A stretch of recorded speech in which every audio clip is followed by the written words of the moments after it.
Hey, podcast friends, if you've been enjoying the College Admissions Process podcast, I'm excited to share my new book, Straight from the Admissions Office Insider Strategies for College Applications. It's packed with insights and tips from over 250 podcast episodes with admissions professionals designed to make the college process less overwhelming. Whether you're a student, parent, or college counselor, it's a valuable resource for navigating the admissions process. By grabbing a copy, you're also helping to support the podcast. The links are in the show notes. Thank you, and best wishes to all with the college admissions process. Welcome to the CAP, the College Admissions Process podcast. I am your host, John Durante, and it gives me great pleasure to welcome back Kate Anderson, who's the Associate Director of Admissions at SUNY Oswego. Kate, it's so great to have you back. How are you? Thanks so much, John. It is great to be back. I'm terrific. How are you? I'm doing great and even happier to have you back. And thank you, by the way, for recording episodes 15, which was about SUNY Oswego. And also, you came and recorded episode 58 regarding the common application. Now, that episode received one of the highest downloads of all of the episodes. I truly appreciate it more than you know, and I'm thrilled to have you back again for a follow-up regarding SUNY Oswego. So, Kate, can you provide us with any significant updates or changes over the past few years in terms of your academic programs or your many clubs that students participate in at SUNY Oswego? It's been a busy few years, years of change. You know, there was the pandemic, and that certainly had a big effect on schools.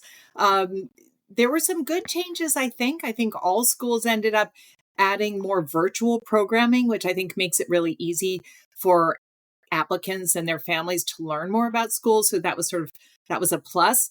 Initially, our student clubs took a little bit of a hit, during when students were not on campus.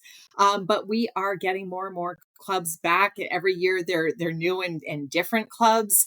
And it's always fun to see those. Same thing with majors. I mean, I think things are always changing in the higher education landscape. And certainly at SUNY Oswego, we are super excited about our new president. Our former president was terrific, was the longest serving SUNY president in history. But our new president, Dr. Peter Nwosu, has great plans for Oswego and increasing the number of graduates, adding programs, really being a force for economic good in central New York. Oswego is located in upstate New York on the shores of Lake Ontario, just north of Syracuse. So we do have a few new majors, or sometimes majors they existed, but they changed them a little bit. Like our criminal justice used to be called public justice, but it's criminal justice. So similarly, we now have a statistics major, and our wellness management major is health promotion and wellness management. So those are the newest. Fantastic. Well, congratulations on the new president. You have more virtual programs, additional clubs, and of course, some changes within your academic program. So, Kate, have you seen a significant increase in the number of applications over the past few years? And are there any new trends or changes in your holistic application review process? The last few years have been pretty wild. Yeah, big increase in applications. I think in large part due to the fact that the SUNY system, the State University of New York system, began some free application weeks. It's a great service for students and their families. Students have been able to apply to up to 5 SUNYs for free. So that's been the last couple of years. I think in 2021, we had just over 12,000 applications to SUNY Oswego. We're a medium-sized school with 6,000 undergraduate students. So we're right in that medium-sized school category.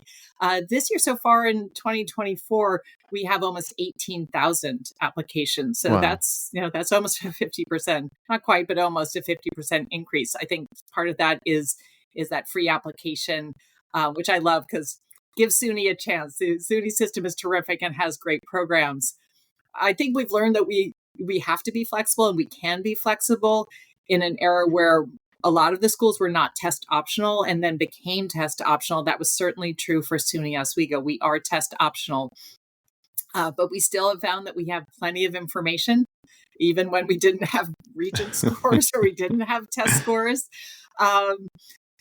So definitely, but in terms of changing, I mean, we use what we have, in a holistic application review, which is what we use, means that we truly look at everything, and we do have enough information to make good decisions. Well, we appreciate that, and I'm glad you mentioned the free application weeks. That was something that the SUNY program put forth a few years back, where you could apply to up to 5 SUNY schools for free, and that was part of the reason, I'm sure, why the applications increased. You mentioned that in this last cycle, you had about 18,000 applications. So, Kate, I was curious, as a state school, what is your institutional priority in terms of how many students you want in your freshman class? And are there any limits in terms of how many out of state students you may accept? That's a great question.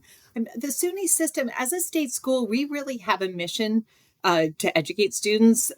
Specifically, our mission is to provide to the people of New York educational services of the highest quality with the broadest possible access, fully representative of all segments of the population in a complete range of academic, professional, and vocational post-secondary programs. Clearly, I looked that up, and I'm reading that, but I'm not sure I knew fully our mission, but that is our mission. So, yes, we're in New York State School, but to my knowledge, we don't have a limit of how many students we can accept out of state or from other places, other countries. We have a lot of students coming. Of course, just because you graduate from a high school in New York State does not mean that you are a native New Yorker. You might Hmm, have been born in another country, in another state.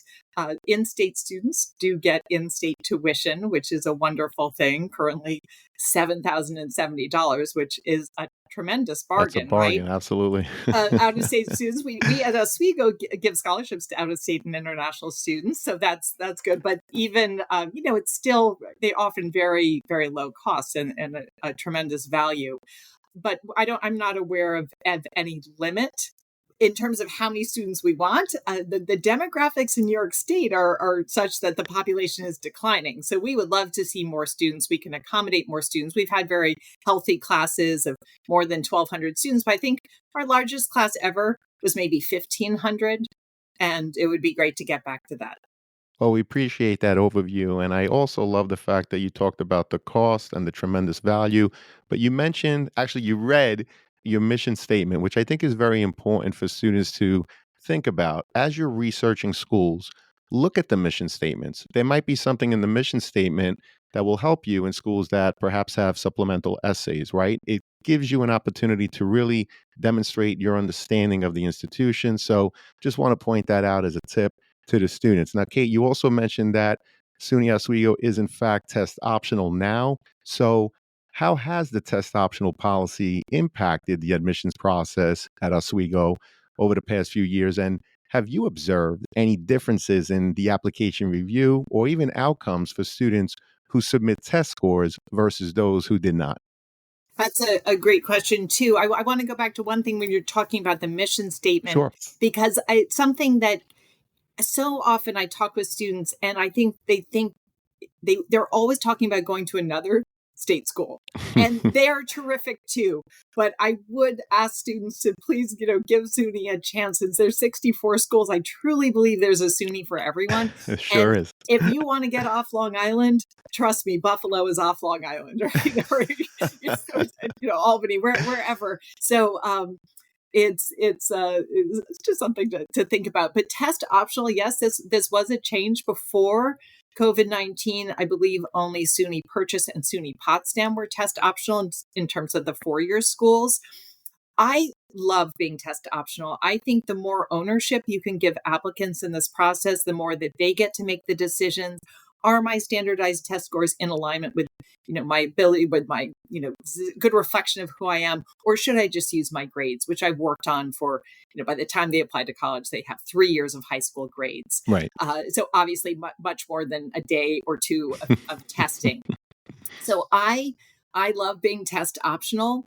I think before, I don't think there's certainly not a disadvantage to being test optional, to not providing test scores now.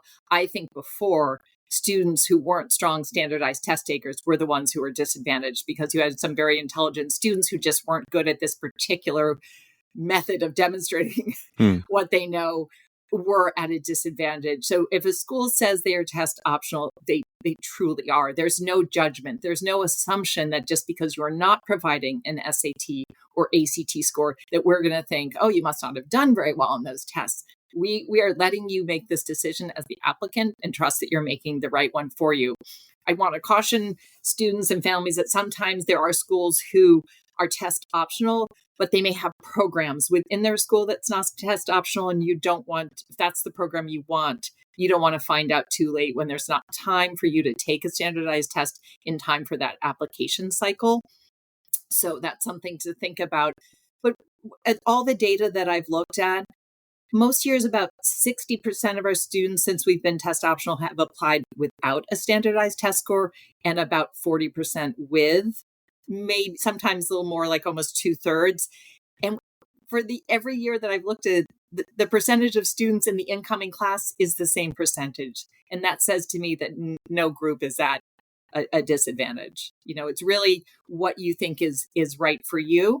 If and for If you're providing standardized test scores, do know that sometimes you don't have to pay the fee, that we allow you to self-report your test scores. Some schools super score, right? So if you took the test more than once, we're going to use those higher scores from different test dates and build that super score with those higher numbers.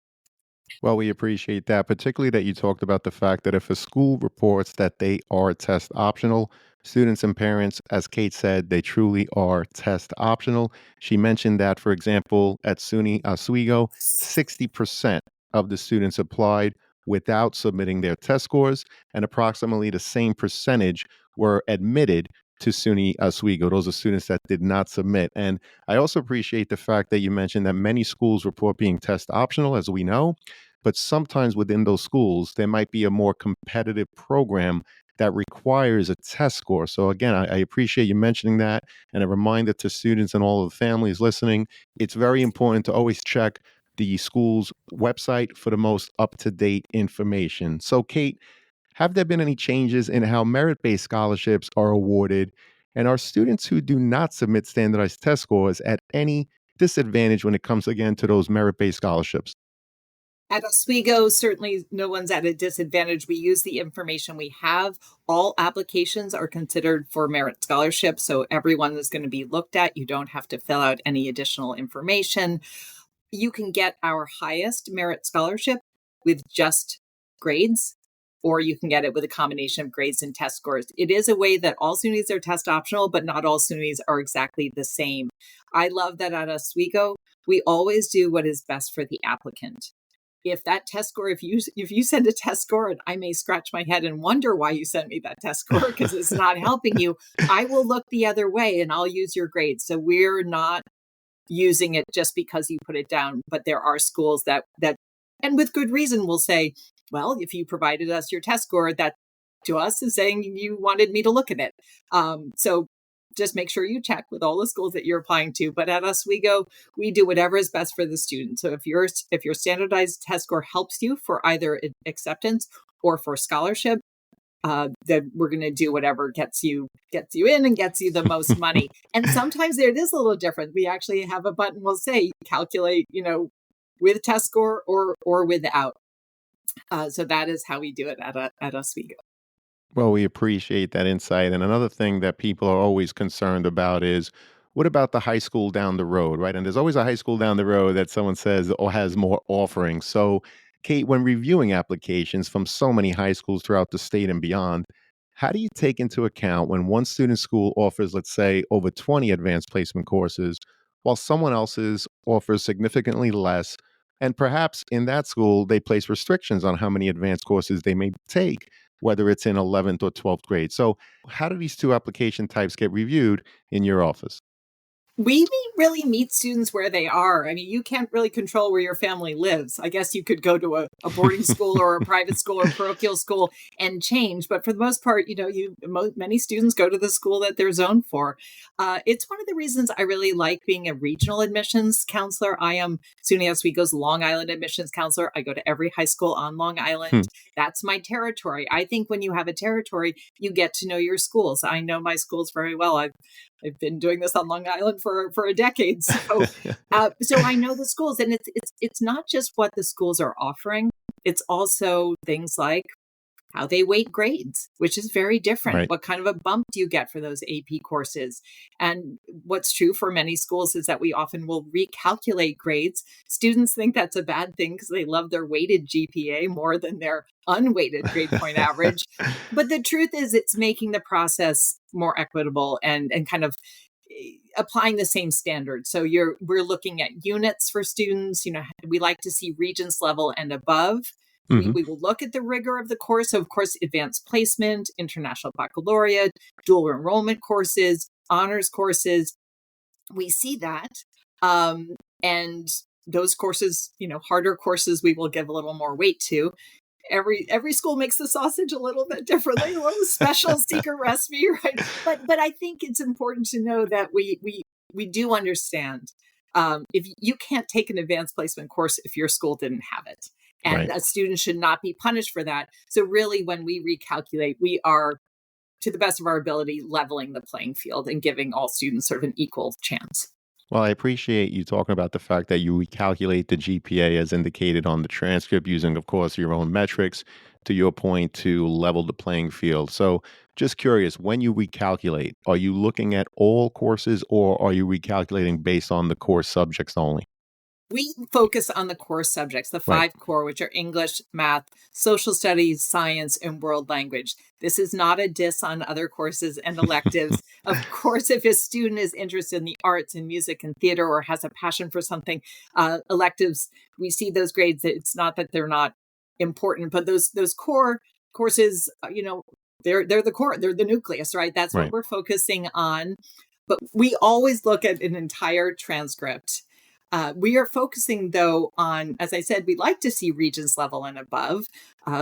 Sometimes students are doing a program like a BOCES program, and they don't have any choice about what level. That we understand that situation as well. But we actually are counting units. If you are in New York, in your senior year in high school, there are very few courses you are required to take, right? You have to have English, you have to have social studies, half a year of physical education, and that's about it, right? So you occasionally will see an application that has 5 free periods. That's not what we're hoping to see. Right. That's not challenging yourself. I do Right. believe in eating lunch. You're allowed at least a lunch period. You could have a study hall. But so if New York State's not making you take subjects, we like to see students sticking with those course areas that are not required. So how many units do you have of world language? How many of science? How many of math? Remember that if you see it on your high school transcript, we're seeing it on your high school transcript. So sometimes there's a world language course from 7th and 8th grade that would count, that would come through. But if you stick with language, you have 4 units, 4 years of a world language. You actually wouldn't have to take it in college. Now, you may want to, try a new language, but you would have met our requirement. So for students who are thinking, oh, this is not my favorite subject, maybe stick with it. And then in college, you can focus on other areas that maybe interest you more. I mean, I think world language is a wonderful thing to study, Hmm. but same thing with math and science. If you're not being required to take it, we like to see students continue. So at Oswego, we like to see 12 units combined of world language, math, and science. It's not a cutoff. No one's required to have a certain number of classes, or you're not required that you've taken advanced placement courses or anything else. Every student is looked at individually and uniquely, and I think students have to make the choice that's right for them. You don't want to take an advanced placement course and have a grade in the low 70s when you could have a grade in the mid to high 80s in a Regents level course. Well, I appreciate that. And you touched upon something that hasn't come up before. So, the things that have come up before is look, students, take a look at what is offered at your high school, build ramps, challenge yourself, select the courses that you're going to be most successful in. And again, keep building year after year throughout your high school. But what Kate talked about is the fact that, and I'm speaking for the state of New York, each high school requires that you have 4 years of English and social studies to get a high school diploma again in the great state of New York. However, science, math, and world language, not the case. You need 3 units of science, 3 units of math, and only one in world language. But one of the things that you pointed out is that you like to see 12 units, right, in science, math, and world language. So another way to differentiate yourself is to continue taking those courses beyond your graduation requirements. I think that's, again, another way to stand out in the overall application process. You agree with that, Kate, obviously, because you just shared it? Yes, absolutely. And I mean, it's you'll be better prepared for college. The more you challenge yourself in high school, the better prepared for college you will be. And if your dream school is a state school in another state, as we've established before, Hmm, sometimes that's what the people are looking for. Let's say you're eager to go to University of Massachusetts school. In Massachusetts, that great state requires 4 years of mathematics. So if you mhm, had stopped taking math and that was your dream school, right. you might be out of the running before you even apply, and you don't want that to happen. So that's why it's just better to stick with whatever level you're comfortable with. Try to make it Regents level and above, because there is a difference between AP chemistry and chemistry in the community, right? So Absolutely. they don't have equal weight. Absolutely. They don't have equal weight, but again, it points to the fact of don't just look at the minimum graduation requirements. Again, in New York, you need 3 years of math, 3 years of science. It's very important to continue that trend through senior year. And think about it, you're going away to college, the academics are not going to stop. They're actually going to get harder, right? So it's important to keep putting your best foot forward throughout high school, particularly in that 12th grade year, which is your last shot before entering whatever college or university that's lucky enough to have you. So, speaking of the colleges and universities, we know that there's over 4,000 in the country. And of course, Kate, visiting campus before committing to a school is so important for the students to get a feeling of the campus and, of course, the surrounding area. Taking tours and spending time on campus are things that can't easily be replicated online. We always talk about the great virtual programs, which are phenomenal, and we have more and more since the pandemic, as you mentioned earlier. But when a student comes to campus, Kate, what are the areas that they should absolutely visit at Oswego? And what are some questions that they should be asking, right, to help them determine whether or not SUNY Oswego is the right fit for them? There is nothing like being on campus. It's something that, if at all possible, you should do before making a decision of where you're going to spend a number of years of your Hmm, life. You want to make, it's certainly possible to transfer. We have tons of students, more than 30% of our students transfer in. So wow. a lot of students may decide to start at community college, and that can Hmm. be a great choice for students and their families. But visiting at some point, we schools try to make that as easy as possible. I mean, we aren't super close to Long Island. Oswego is a bit of a hike, but we have buses during our admitted student programs where we bring students up. A lot of our New York City students' families, they may not have cars, and not everyone on Long Island has a car. So try to get, but you can learn enough about a school to know that you want to apply. Sometimes for admitted student programs or schools that really try to make this very easy for you, and some private schools may even give financial support for that. But when you're on campus, I don't I more than a question to ask, I think it's almost just being on the campus and getting a feeling, Right, getting a vibe, seeing if you right. can picture yourself there. Do you like what you see? Bear in mind when if it's raining, it doesn't rain every day. Yeah, that's a particular day. If it's right before finals, students may seem really stressed out. So be aware of when you're visiting. Sometimes it's a good idea, I think, for students to separate, divide and conquer. Sometimes students and parents have different questions, and if a student's on their own, they may just feel like, hey, it's kind of like I'm a college student for the day. I'd talk to students in dining halls and on campus and ask them questions. I think students have to think about, you should always be thinking about, there are so many great schools out there, but they're not all going to be as good a fit for you. So be thinking about what it is that's important to you. If you're an athlete, you want to see those facilities, or you want to meet with a coach. If you get accommodations, you're going to want to go to that office, because that office is going to be a big part of your experience at the college. So do some research ahead of time. Our Office of Accessibility Resources, which is the office that handles accommodations, is right in our student campus center. Of course, you want to go to the campus center and see what's happening. But I guess also, if parents are always surprised. We have a lot of admitted student events. They start Saturday morning, and families say, where are the students? And I think, well, I don't know about you, but Saturday morning, 10 a.m. when I was in college, I was not awake. That is so true. I actually remember visiting many schools over the years with my own daughters when they were going through the search. And yes, if we showed up on an early Saturday morning or sometimes even on a Sunday, there weren't too many students walking around, that's for And sure. even a Friday, the Friday classes are not as popular, right? So I think, but in Absolutely. terms of being successful on campus, yes, college level work can be quite advanced, and you might find some areas difficult. Remember also that in college you get to play to your strengths more, take more of the, you get to try some things you probably Absolutely. never heard of or didn't have at Absolutely. your high school, and there is just so much support. I don't know a college that doesn't have free tutoring Hmm. and also a writing center. These are the free resources for students and that can really help you be successful academically. And of course, you can always meet with your advisor.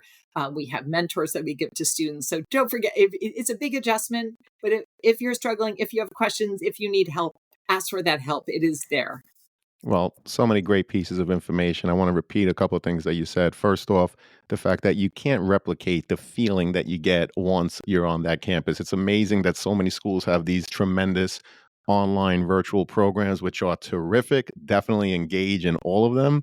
But being on campus is certainly so important. And I always say, if you can't get to campus before applying, you certainly owe it to yourself to come to campus before matriculating, right? Should you get that acceptance letter and you're considering that school, you really owe it to yourself to visit at least that one time so that you could get that feel.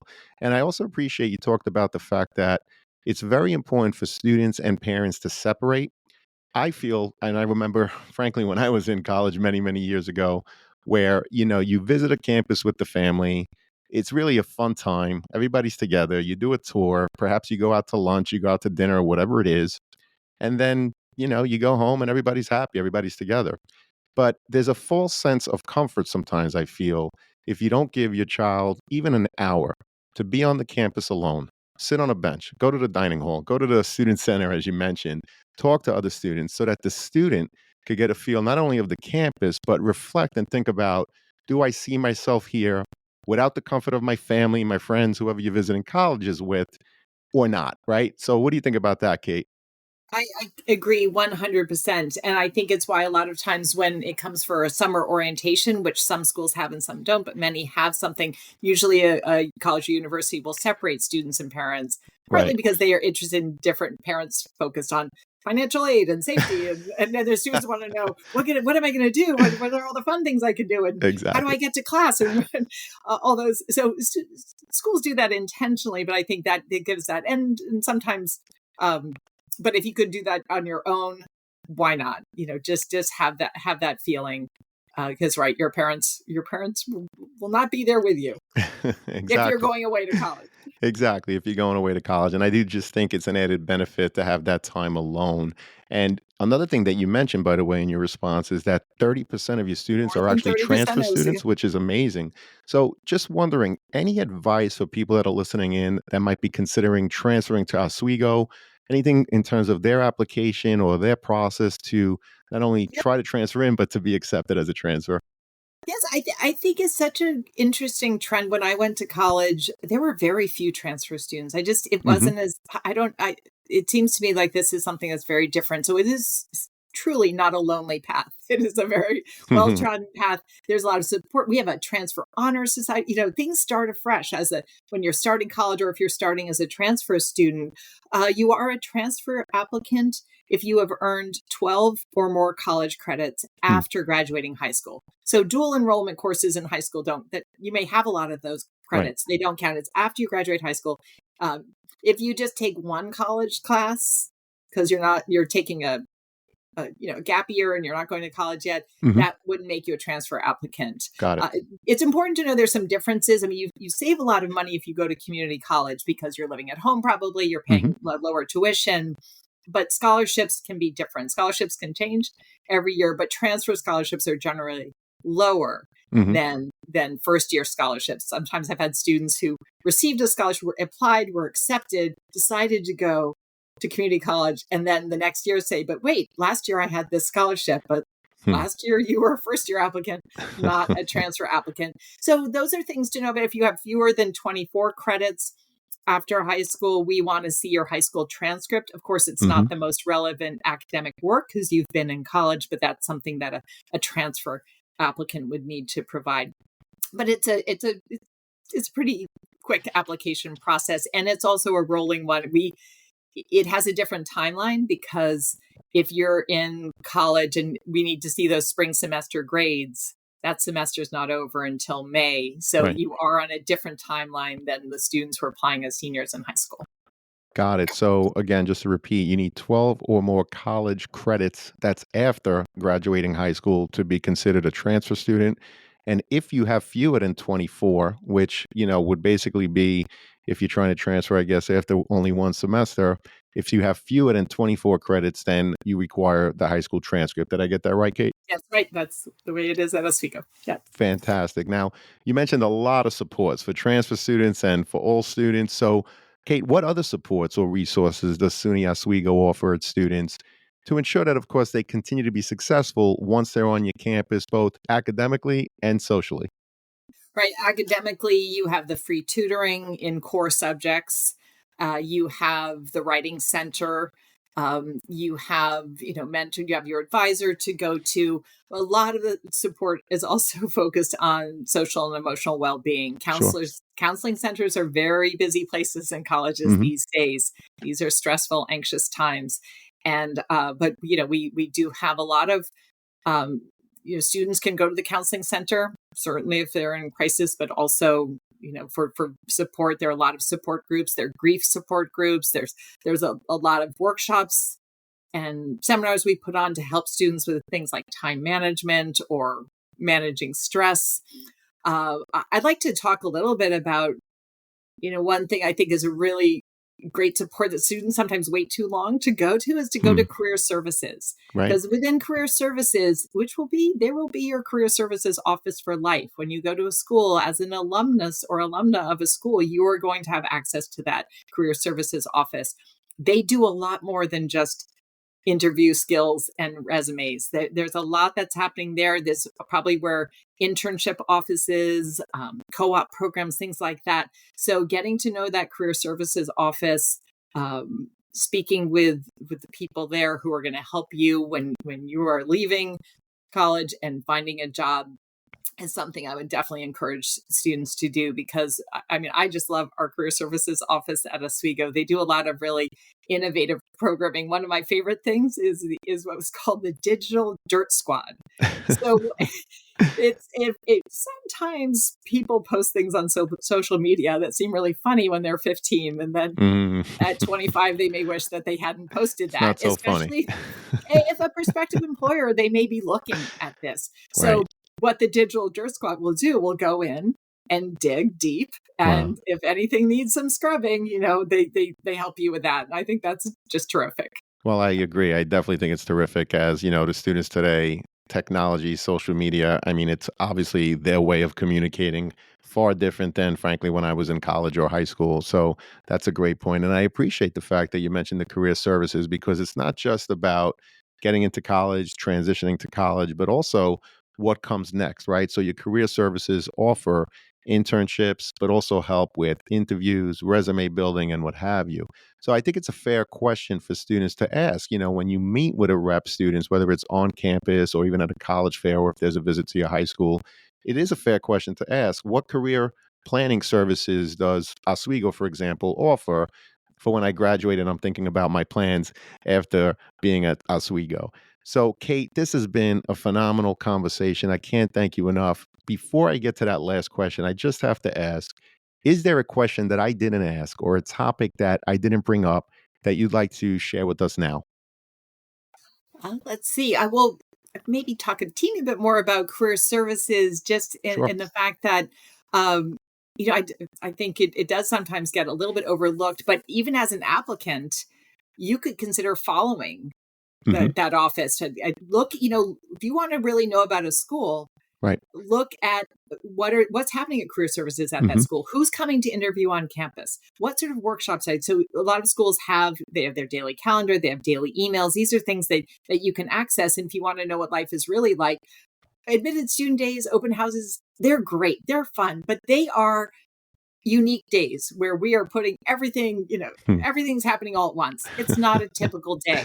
So if you want to, there can be value in visiting a college on a typical day or in just sort of accessing the information that an Oswego student would get on a typical day. So just another plug for just checking and seeing what's happening at schools. The only thing I think maybe we didn't talk about, which was newsworthy this week, was the change in the ACT.